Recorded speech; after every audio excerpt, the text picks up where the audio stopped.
13 News at 5 begins with breaking news. In the last hour, Indianapolis Metro Police released an edited video of a deadly shooting involving their officers on the Near East Side of Indy. Our Rich Nye has been watching this body cam video and joins us now from the newsroom with a look at what it shows. Rich. A reminder, this is video just released and edited. We got it in the last hour from IMPD. This is from a February 25th incident when an officer shot and killed a man after a brief foot chase. We have not seen the unedited video. This started with police responding to another call at a Speedway gas station at East Washington Street and State Streets. This was around 2:20 a.m. IMPD says that Officer Grant Snyder recognized 31-year-old Adam Sykes leaving the convenience store as someone who had an outstanding arrest warrant. Snyder and another officer followed Sykes around the building. Come here real quick. I didn't do nothing. I didn't call you. I don't want to talk to you. I understand that. Come here. I don't have to talk to you. Yes, you do. No, I do not. You do. Sykes refused to stop and talk to the officer and took off running. As Officer Snyder chased him, he yelled that Sykes was going to get tased if he didn't stop. Snyder did deploy his taser and Sykes fell to the ground. Stop! You won't get tased. Stop! You don't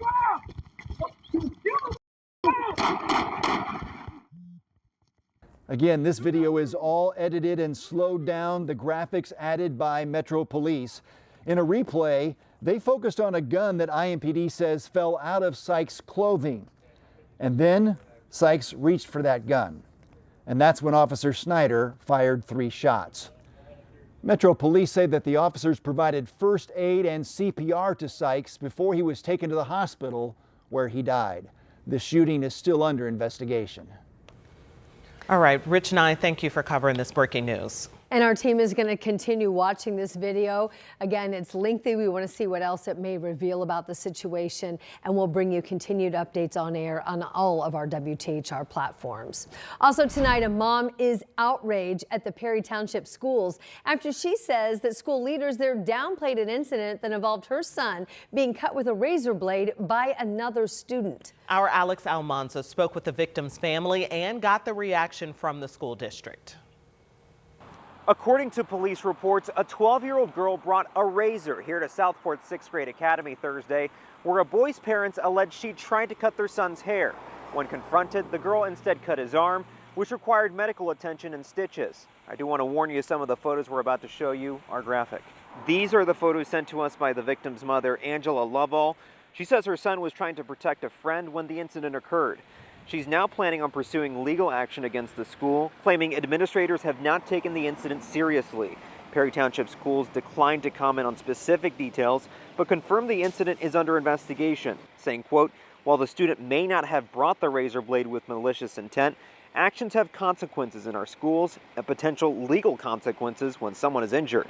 Lovell says despite multiple attempts to seek accountability through police reports, school administration, and the prosecutor's office, she's been met with dismissive responses and minimal action. I let my son go to school in hopes that my son will be safe. The school is supposed to keep our children safe.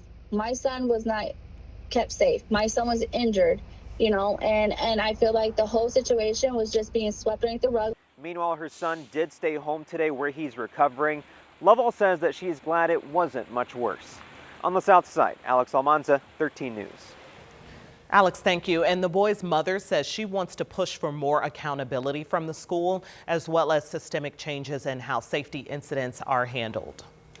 Developing tonight, a 17-year-old suspect is still under arrest, accused in a shooting now where a 17-year-old died and another juvenile was hurt. Well, the arrest comes nearly 2 weeks after the shooting. Metro Police tell us they arrested the suspect with the help of SWAT and U.S. Marshals Thursday night. Investigators believe the suspect was involved in the shooting near East 42nd and Mithofer Road, which is on the northeast side of Indy. 17-year-old Tawan Jones died in that shooting. The other victim was in critical but stable condition at the time and undergoing surgery at the hospital. Also developing, an Indianapolis man charged with causing a deadly crash while intoxicated will not get his driver's license back while he waits to go on trial. Bradley Woods appeared in court last week where his attorney argued there was no legal grounds to suspend his driver's license. But today, the judge denied the motion to reconsider.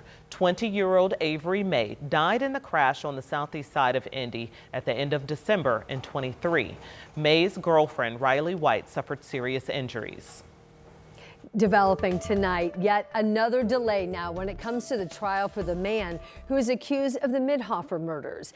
David Heiner was supposed to go on trial come Monday. However, court records show that it's now being rescheduled and moved back to November.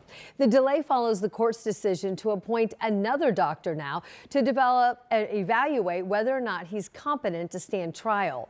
Heiner is accused of killing two women, Shannon Lassier and Marianne Weiss. Their bodies were found last year just 5 days apart and within 400 feet of one another. Metro Police investigators say that they used surveillance video, DNA recovered from the scene, all to link Heiner to those crimes that went down near 21st and Midhofer. Tonight marks 2 years since a massive fire destroyed a Richmond warehouse, sending all this smoke up into the air over Wayne County and even into Ohio. And it took firefighters days to get this fire under control. The fire and the smoke from it forced thousands of people to leave their homes, and dozens of people ended up in the hospital. The EPA removed over 6,000 tons of fire debris and materials containing asbestos from the warehouse. They also washed and transported around 850 tons of scrap metal for recycling. You can learn more about the fire on WTHR Plus. That's where we're taking a look back at the impact that it had on the community. It is streaming now on our app, which you can download on your TV and watch for free. Ladies. Thanks, Felicia. We're so happy that it's Friday night into the work week. We want to give you a live look downtown right now. Beautiful shot downtown, nice sunny blue skies. It is a little cooler now, and it's going to be a lot cooler by the morning. We do have a freeze warning that's going into effect at midnight tonight. Angela joins us now with what this all means. Yeah, third freeze warning of the week. We did get into the 60s in between the cool air. So we're going to start with the 24-hour temperature change. Yesterday, all positive. Today, all negative. That kind of sums up the ups and downs of our current weather pattern, and that's expected to continue. This will be on the positive side as we head into the upcoming weekend with a warm up on the way. But for now, we're quite a bit cooler than this time yesterday. We're down 10 in Indianapolis, down 15 in Bloomington, down 9 degrees in Richmond. That puts temperatures in the 40s and 50s. We have 49 Carmel, 52 Bunker Hill, some sunshine, and 50 degrees in Greensburg on this early Friday evening. Pacers host the Magic tonight. Temperatures as you head in will be in the low 50s. Clear and chilly as folks head home. Those numbers will be falling through the low 40s and eventually into the upper 20s and low 30s. So this is cold enough that we are under a freeze warning midnight to 9 a.m. on Saturday, but then get ready for sunshine and a warm up. Highs tomorrow near 60. All right, thanks, Angela. It's mission complete tonight for the Indiana National Guard. 50 Guard members just wrapped up Operation Sandcastle. This is where they were working for communities in southern Indiana that were impacted by the recent flooding. The Guard posting these images online showing the team at work. They filled and distributed more than 8,000 sandbags, in addition to working to clear debris from Bedford all the way over to Seymour. Indiana lawmakers believe they have a deal to reform property taxes, but getting there has taken months. State House reporter Emily Longnecker has what the deal means for you and what it took to get to this point. The House passed an amended version of SB 1 on Thursday. That's the property tax relief bill, and this one has been all over the place. When we first saw this bill, it cut $1 billion in property taxes the first year. Now that got a lot of pushback from schools and local governments. They told senators they couldn't handle losing that much revenue, so the Senate went back to the drawing board and they limited how much taxes grew instead of cutting them now. But Governor Braun said that that wasn't enough. He threatened to veto or call a special session if he was not happy with the final version of this bill that lawmakers arrived on. So then it was up to the House to arrive at a version that lawmakers voted on Thursday. House Speaker Todd Houston said he's proud of it. Senator Bray obviously You know, there's been a lot of collaboration, a lot of conversations between the House and the Senate and the governor's office. You know, you work to just find that right spot between the three of us.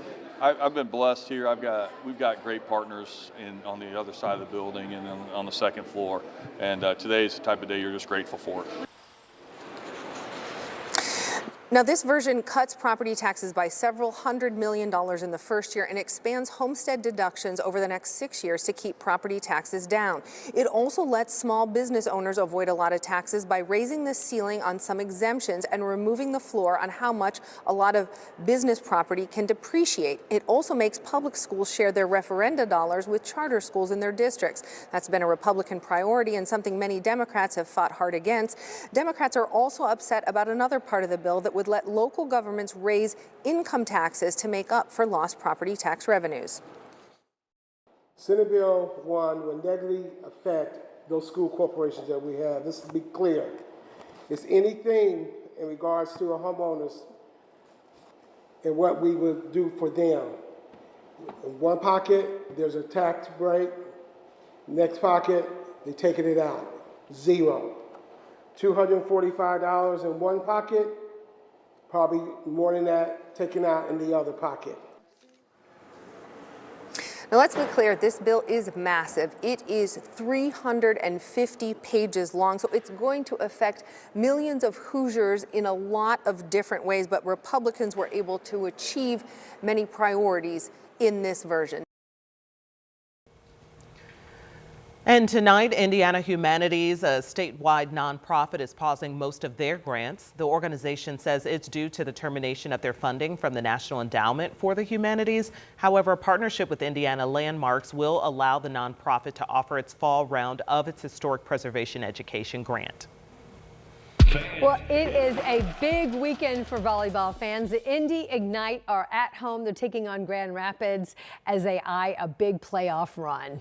They are playing up at the Fishers Event Center tomorrow. Right now, the Ignite are locked with Orlando for third in the Pro Volleyball Federation, tied 12-9 records. And you can see some players who played for Purdue out there on the court. Both teams feature a couple of former standouts. We're talking Raven Colvin. Boy, we used to follow her a lot. What about Jenna Otak? She's there with the Rise. And then there's Blake Moeller, and Grace Wade. They're playing for the Ignite. So they're on our team, and we hope we win. Yes, we do. So if you cannot see the game in person, don't you worry. We're streaming it all live tomorrow on WTHR+. The game starts at 7, so make sure you have the app downloaded to stream it live free of charge. Hitting the U.S. with an even higher tariff. The move by China, which will get expensive for U.S. farmers and small businesses. Ahead at 5:30. First at 5. If you have a beautiful blooming Bradford pear in your backyard, we'll tell you why conservationists say it's got to go. And we'll tell you how residents in Hamilton County are now cashing in.